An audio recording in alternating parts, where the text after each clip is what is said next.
For more than 100 years, Earth kept its head down.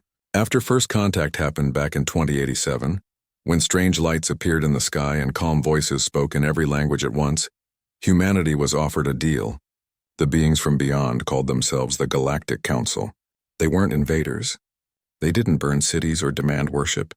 Instead, they offered help, clean energy that never ran out, machines that could heal broken bones in hours, shields in orbit that stopped asteroids before they hit. All Earth had to do was follow their rules. At the time, Earth was still picking up the pieces. Decades of climate disasters, wars over water, and collapsing economies had left nations exhausted. So when the Council said, "Stay quiet, obey the code, and we'll keep you safe," most governments agreed without much debate. The deal felt like a lifeline. People got used to it. Kids grew up thinking the shimmering energy towers in every city were just part of life, like trees or rain. No one questioned where the tech came from. No one asked what Earth gave up in return. The truth was, Earth gave up a lot, just not in ways that showed up on balance sheets. The Council's Universal Compliance Code sounded fair on paper. No weapons development, no unapproved space travel, no interference with designated heritage zones. But over time, those rules started to feel less like protection and more like control. Earth couldn't build its own satellites without Council approval. It couldn't share certain scientific discoveries with its own universities if the Council deemed them sensitive. And if someone spoke out too loudly, on social feeds, in public squares, even in private messages, their signal would just drop. No warning, no explanation, just silence. Most people didn't notice. Life was easier than it had been in generations. Hunger was rare. Disease was treatable. The skies were clear. So why rock the boat? Parents told their children, "Be grateful. Things could be worse." Teachers taught that the Council brought peace after centuries of human chaos. Even artists painted murals of silver ships hovering gently over mountains and oceans, symbols of harmony. But not everyone bought the story. In the quiet corners of the world, places the Council barely bothered to monitor, people remembered what it meant to make their own choices. In villages tucked between green hills, elders still told stories under starlight, stories that didn't need translation or approval. In underground workshops in old subway tunnels, tinkerers tried to understand how the Council's tech worked, not to copy it, but to see if they could build something of their own.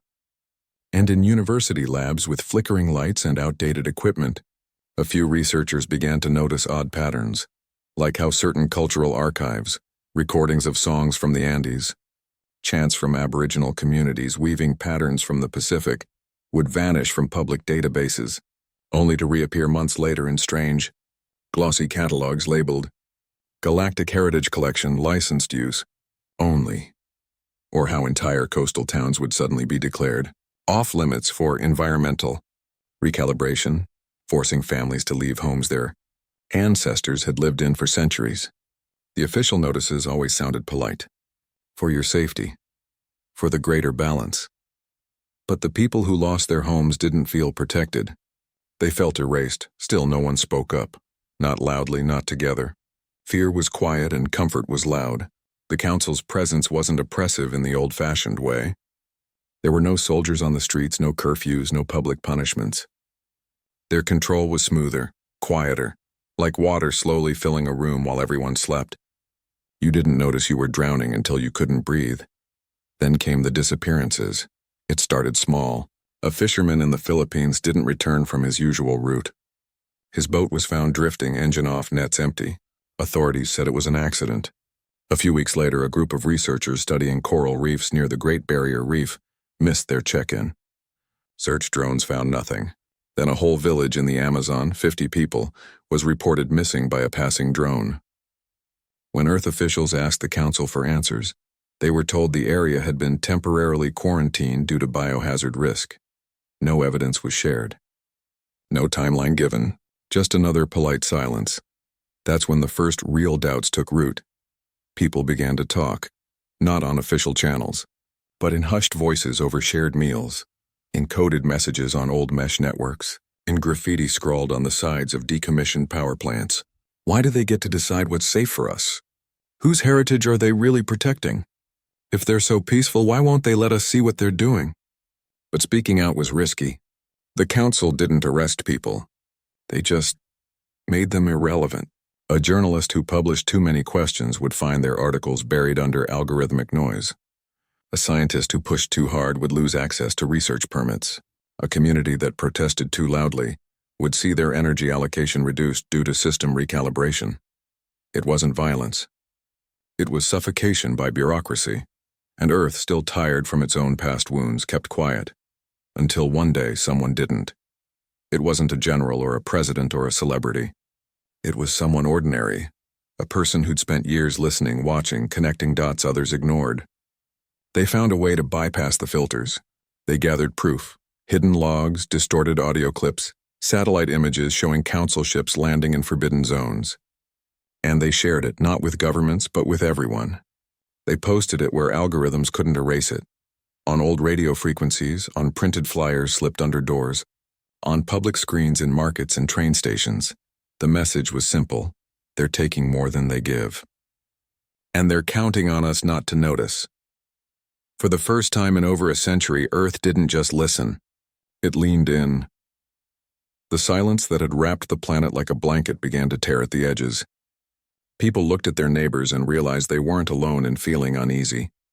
They weren't crazy for wondering why their songs sounded different on council-approved music streams, or why their grandparents' stories were missing from school archives.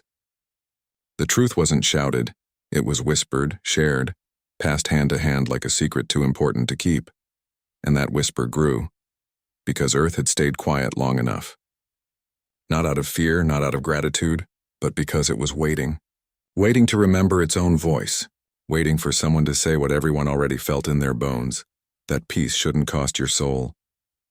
That help shouldn't come with invisible chains. That a planet that survived ice ages, plagues, and its own worst impulses didn't need to be managed like a child.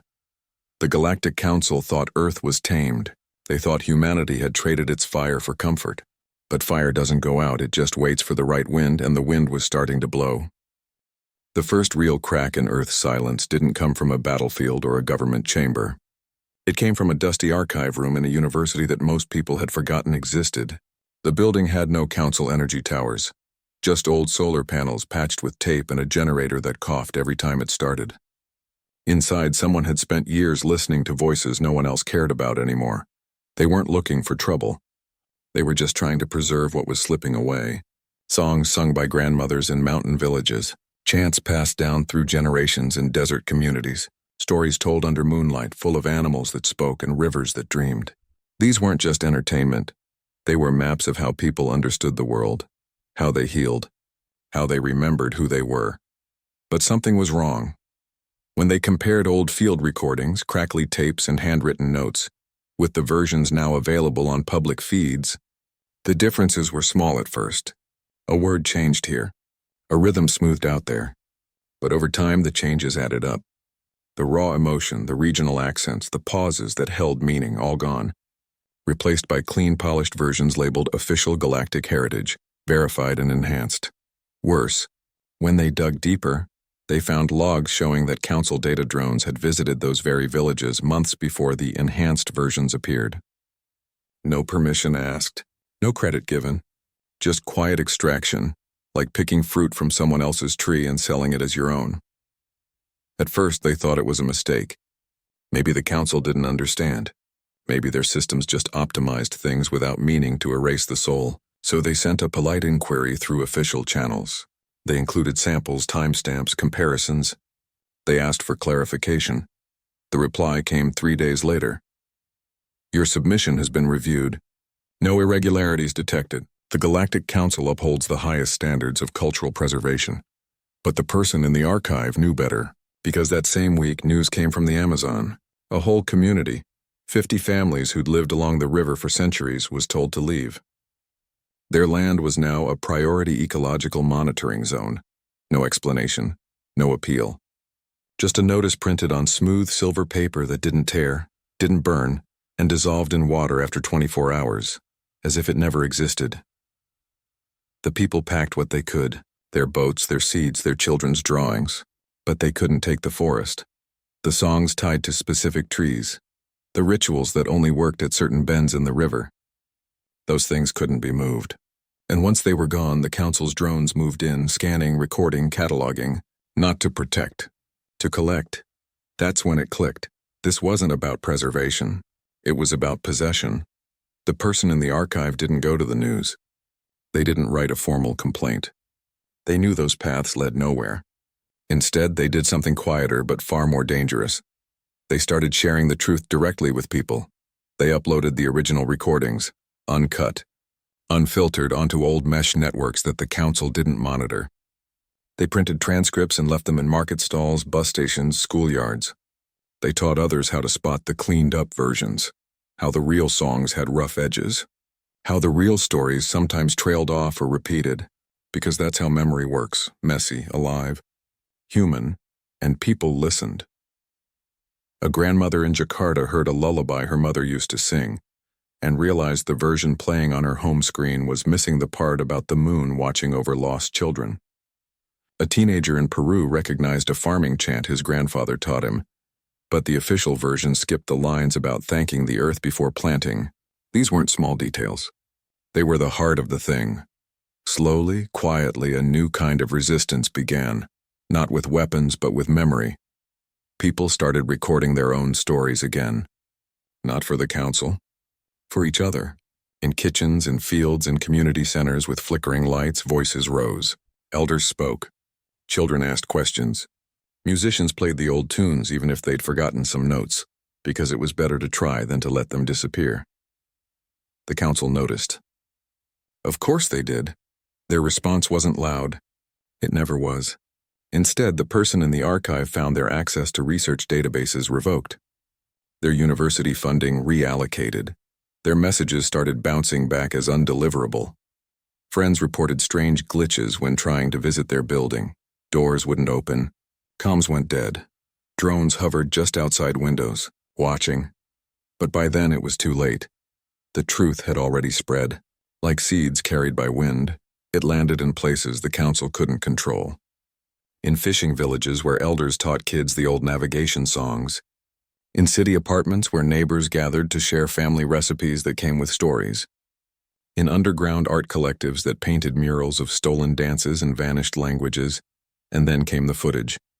From a remote island in the Pacific, someone managed to record what happened when council ships arrived, not with weapons, but with smooth, silent machines that scanned the shoreline, mapped sacred sites, and labeled them Resource Cluster Alpha 7. The islanders stood in a line, holding hands, singing a song that had kept their ancestors safe through storms. The council drones didn't stop. They just recorded the song, tagged it, and moved on. When that video leaked, grainy, shaky, real, it didn't go viral in the usual way. There were no flashy headlines, but it traveled. From phone to phone, from village to city, from Earth's forgotten corners to its crowded centers. People watched it in silence. Then they shared it with a single message. This is us. Don't let them take it. For the first time, Earth wasn't just reacting. It was remembering. The council had assumed humanity had moved on. That old ways were relics, that progress meant forgetting. But they misunderstood what made Earth strong. It wasn't just the tech they gave. It was the stubborn, messy, beautiful way people held on to what mattered, even when no one was watching. Governments stayed quiet, still afraid of losing council support. But the people were waking up. They started small, refusing to use the enhanced cultural feeds. Teaching their kids the real stories, marking their homes with symbols the council didn't recognize but their ancestors did. It wasn't rebellion in the old sense. It was reclamation, and the more they reclaimed, the more they realized Earth had never truly belonged to the council. It had only been on loan, and the loan was overdue. The silence that had wrapped the planet for over a century was finally cracking. Not with a bang, but with a whisper, we are still here. And we remember who we are. That whisper would soon become a roar. But for now, it was enough that it existed, that someone had dared to say, this isn't right, and others had answered, we know. Because once you remember your own voice, you can't unhear it. And once enough people remember together, even the quietest truth can shake the stars. The breaking point didn't come with a declaration of war or a secret weapon. It came with the sea. For generations, coastal communities had lived by a simple rhythm. The tide goes out, you fish. The tide comes in, you mend your nets. The ocean wasn't just a source of food, it was a teacher, a healer, a part of their identity.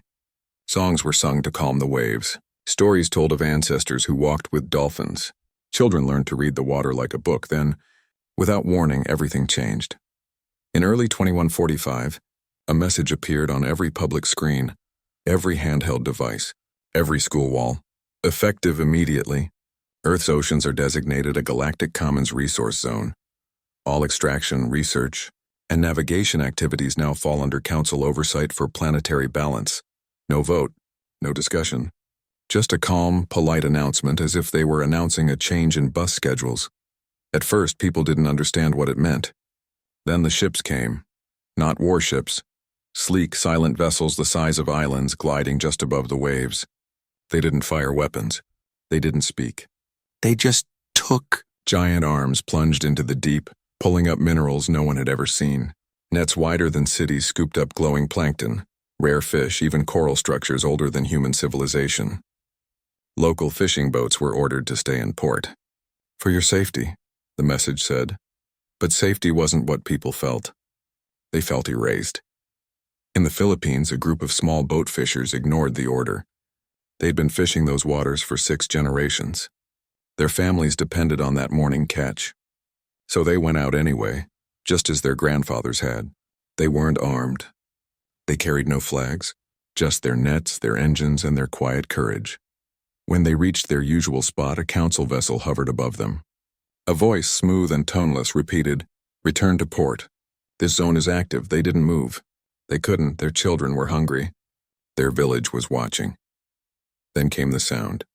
It wasn't loud, not in the way explosions are loud. It was a low hum that vibrated through the bones, through the hull of the boat, through the water itself. Within seconds, the fishers were on their knees, hands clamped over their ears, blood trickling from their noses. Some collapsed.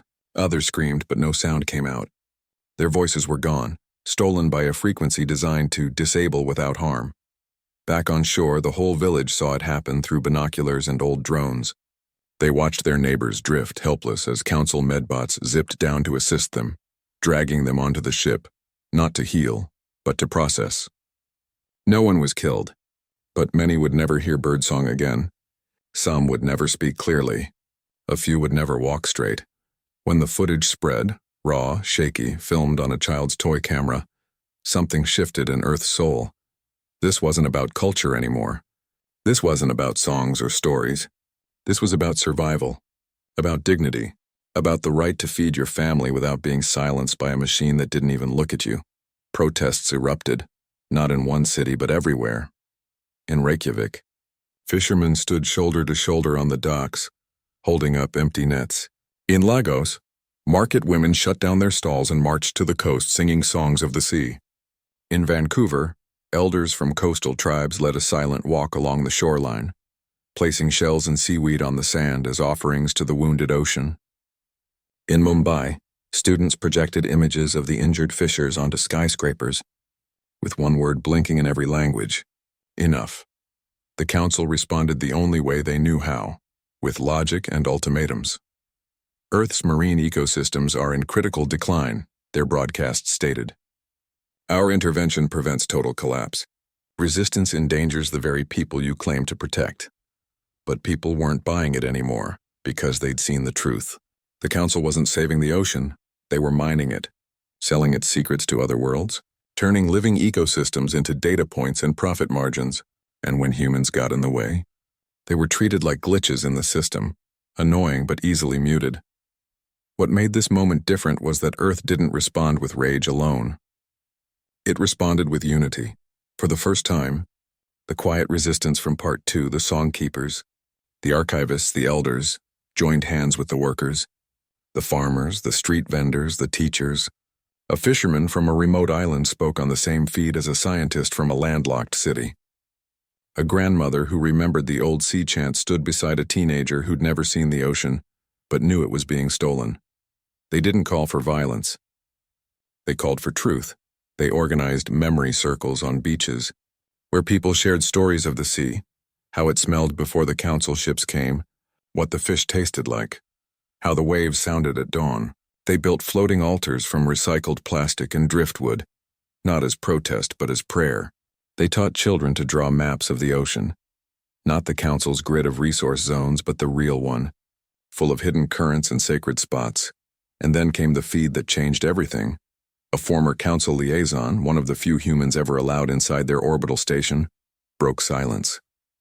They hadn't spoken in years, bound by oaths and fear, but after seeing the footage from the Philippines, they couldn't stay quiet. In a short, unedited message sent through a dead channel, they revealed the truth. The council didn't need Earth's oceans to survive. They wanted them for genetic libraries, for luxury biotech sold to wealthy alien elites. The ecological crisis was real, but the council's solution wasn't healing. It was harvesting. That message spread faster than any before it. Because now Earth wasn't just defending itself. It was exposing a lie. Governments, still nervous, issued weak statements. We urge peaceful dialogue. But the people were done dialoguing. They began unplugging, not from life, but from dependence. Fishing communities started repairing old boats using wood and rope instead of council tech. Coastal towns revived traditional fish traps that worked with the tides, not against them. Scientists shared open-source plans for water purifiers made from local materials. Artists painted murals of the ocean as it once was, teeming, wild, free. The council watched, confused. They expected riots. They expected demands. But instead, Earth was doing something far more dangerous. It was remembering how to live without them. And then came the ultimatum. Cease all unauthorized ocean activity, the council announced. Disband resistance networks. Return to compliance within 72 hours, or all technological support will be suspended. No energy grids.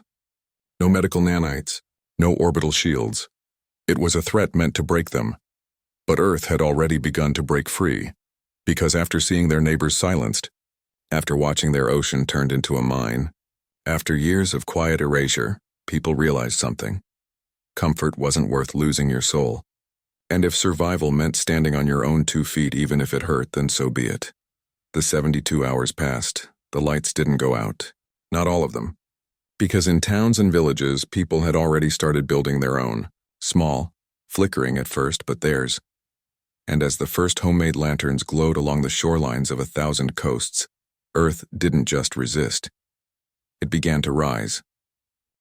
When the council cut off the tech, most people expected chaos. Blackouts, hospitals failing, cities grinding to a halt. But something unexpected happened instead. Earth didn't fall apart. It came together. The first night without the council's energy grids was dark, really dark. No soft blue glow from streetlights. No hum from silent power towers.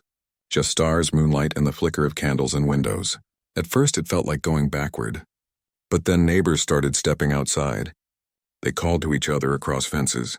Shared batteries, lit oil lamps they'd kept as decorations, now useful again. Kids played tag in the streets, laughing in a way they hadn't in years. No screens. No feeds, just voices and shadows. In cities, engineers who'd spent their lives maintaining alien tech now gathered in basements and garages, taking apart old machines, studying how they worked, not to copy the council, but to understand what Earth could build on its own. They discovered that the energy matrices weren't magic. They ran on principles humans already knew, just refined, hidden behind layers of code and control. So they started experimenting. Solar panels stitched together from broken pieces. Wind turbines built from scrap metal and bicycle parts. Nothing fancy, but it worked. And it was theirs. Out in the countryside, farmers who'd relied on council soil sensors and weather drones went back to reading the sky, feeling the wind, watching the ants. They planted seeds saved in jars for generations, seeds the council had labeled inefficient, but that grew strong in local soil. They shared harvests with nearby towns, not through digital markets, but by cart and foot. Food tasted different now, richer, realer, because it wasn't grown to meet a galactic standard, but to feed real people. And the music? Oh, the music came back. Without the council's enhanced streams, people started singing again, in kitchens, on rooftops, around campfires. Not perfectly, not like the polished versions, but with heart. A grandmother in the Andes taught her granddaughter a lullaby that hadn't been sung in 20 years. In a coastal village, Fishermen revived work songs that matched the rhythm of rowing. These songs weren't just sound, they were signals. Signals that said, "We're still here. We remember." The rebellion wasn't loud. It didn't need to be. It was in the way a baker gave extra bread to a family with no power. In the way students taught each other physics using chalk on sidewalks. In the way elders sat with teenagers, showing them how to weave nets or read stars for navigation. Skills the council had called obsolete. Hackers, real ones. Not the flashy kind from old movies, worked quietly too. They didn't attack the council. They bypassed them, using old radio towers, mesh networks, and even carrier pigeons rigged with tiny memory chips. Yes, really. They built a new kind of internet. One the council couldn't monitor or shut down. On it, people shared everything. How to purify water with charcoal and sand. How to fix a broken generator, where the wild herbs still grew. It wasn't fast, but it was free. And then came the boldest move of all. Artists, painters, dancers, poets, weavers started creating again, not for likes or galactic approval, but for truth. They painted murals of stolen songs and vanished villages on the sides of abandoned council depots. They performed street plays about the fishers who lost their voices. They wove tapestries showing Earth not as a resource zone, but as a living, breathing home. These weren't protests. They were acts of love. And love, it turned out, was harder to silence than anger. The council watched, confused. They expected begging. They expected collapse. Instead, they saw people smiling in the dark, sharing food, teaching each other, building something new from the old. It didn't make sense to them. How could a planet thrive without their guidance? What they didn't understand was this. Earth had never needed saving. It had only needed space to breathe, and now it was breathing deep. Communities that once competed for council favors now traded seeds, tools, and stories. A town that grew rice sent sacks to a mountain village that raised goats. In return, they got wool for blankets and cheese that lasted weeks. No contracts. No tracking. Just trust, the kind that builds slowly over shared meals and hard work. Even the cities changed. Rooftops became gardens. Empty lots turned into workshops. Schools taught kids not just math and science, but how to grow food, mend clothes, listen to elders. Education wasn't about passing galactic standards anymore. It was about staying alive, together. And through it all, Earth stayed quiet. Not out of fear, but out of focus. There was no time for shouting when there was so much to do. No energy for rage when every hand was needed to build, plant, heal, teach. The council tried one last trick. They sent messages. Return to compliance. We will restore all systems. No punishment, but the offer landed like a stone in still water, barely a ripple, because people had tasted freedom. Not the flashy kind with ships and weapons, but the quiet kind that comes from knowing you can feed your child, heal your neighbor, and sing your own song without permission. Then something amazing happened. Whispers began arriving, not from Earth, but from other worlds. From planets that had also been protected by the council. A trader from a desert moon sent a coded message. We saw your lanterns. We're watching. A scientist from a water world shared data on how they'd hidden their own cultural archives. A group of farmers on a rocky planet sent seeds that could grow in poor soil. For your gardens, the note read. Earth wasn't alone anymore. And the council? They were losing control, not because Earth fought them, but because Earth stopped needing them. The quiet rebellion wasn't about winning a war. It was about remembering how to live. And in doing so, Earth didn't just survive the cutoff, it began to flourish. Not perfectly, not easily, but honestly, with calloused hands, tired eyes, and hearts full of something the council could never replicate. Hope, built by human hands, one small act at a time. As the first homemade wind turbine spun in a village square, as a child sang a song her great-grandmother taught her, as neighbors shared a meal under real stars, Earth wasn't just resisting, it was returning home. Earth didn't ask for a seat at the council's table. It built its own. After everything, the silence, the theft, the threats, the quiet rebellion, humanity realized something important.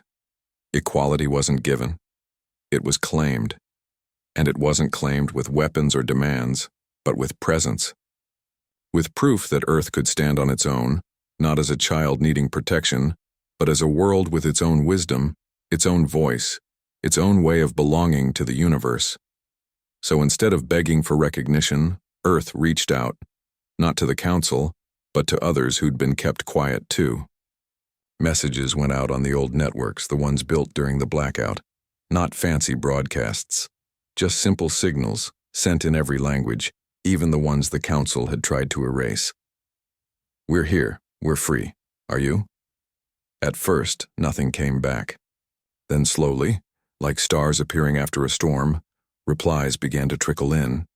A planet of desert farmers shared how they'd hidden their water maps from Council scanners. A world of islanders sent songs encoded in wave patterns, songs about rising seas and stubborn hope. A mountain people described how they'd taught their children to read the wind instead of trusting Council weather drones. These weren't alliances. They were handshakes across the dark. "We see you," they seemed to say. "We've been waiting."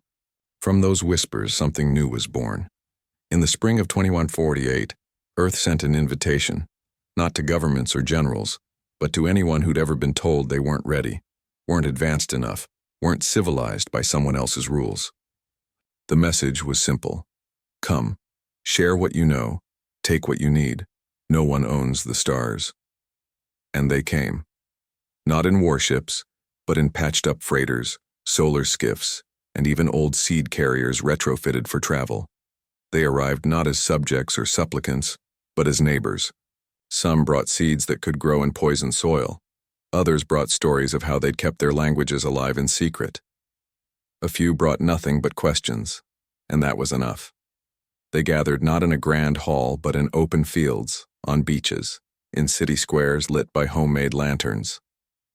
There were no podiums, no uniforms, no titles, just people, human and not, sitting in circles, sharing food, showing each other how to weave, heal, build, sing. A grandmother from the highlands taught a visitor from a methane world how to read cloud patterns. A young engineer from a coastal town showed someone from a desert moon how to distill clean water from seaweed. No one was in charge. Everyone had something to give. The Council watched from orbit, baffled. This wasn't diplomacy as they knew it. There were no treaties signed in sterile rooms, no resources traded for favors, just trust, built slowly, one shared meal at a time. But that trust was stronger than any contract. As weeks turned into months, something remarkable happened. The gathering didn't end. It grew. More worlds sent representatives, not official delegates but teachers, farmers, healers, artists. They called it the First Planetary Assembly of Sovereign Worlds, though most just called it the Circle. And in that circle, a new idea took root. That peace didn't mean obedience. That progress didn't mean erasing your past. That the universe was big enough for many ways of living, and none should be erased for the sake of order. The Council for the first time felt small. They'd spent centuries believing they were the keepers of balance, the guardians of lesser worlds.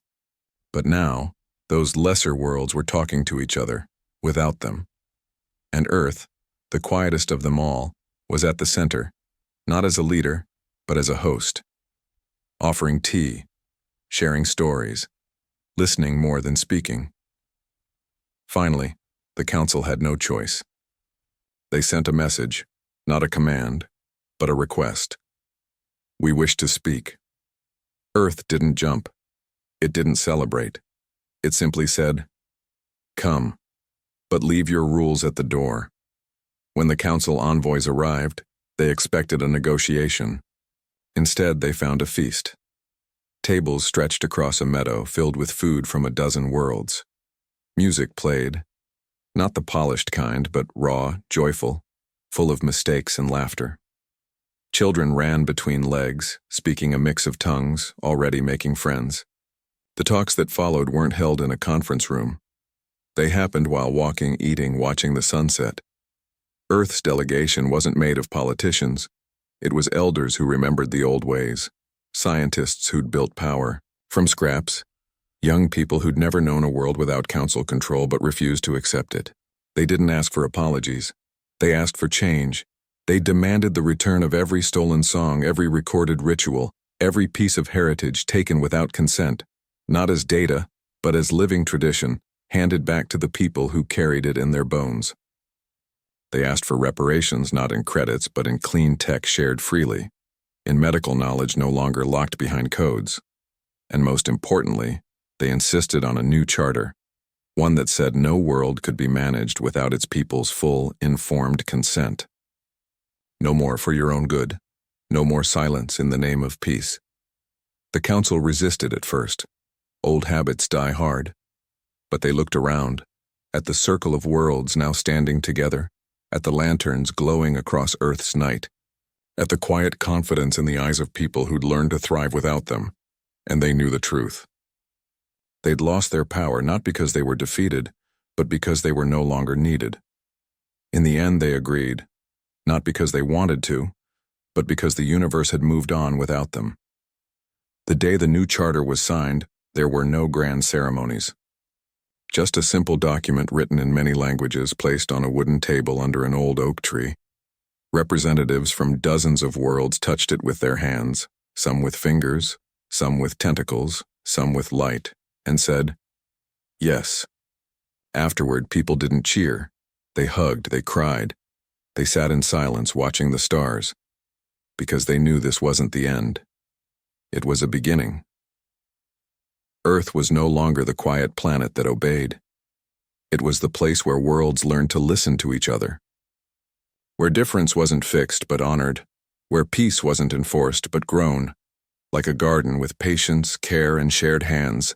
And as starships from a dozen worlds lifted off, not as overseers but as guests, as friends, the people of Earth looked up and smiled, not because they'd won, but because they'd finally come home, to themselves, to each other, and to a universe that was always bigger, kinder, and more full of possibility than anyone had ever told them.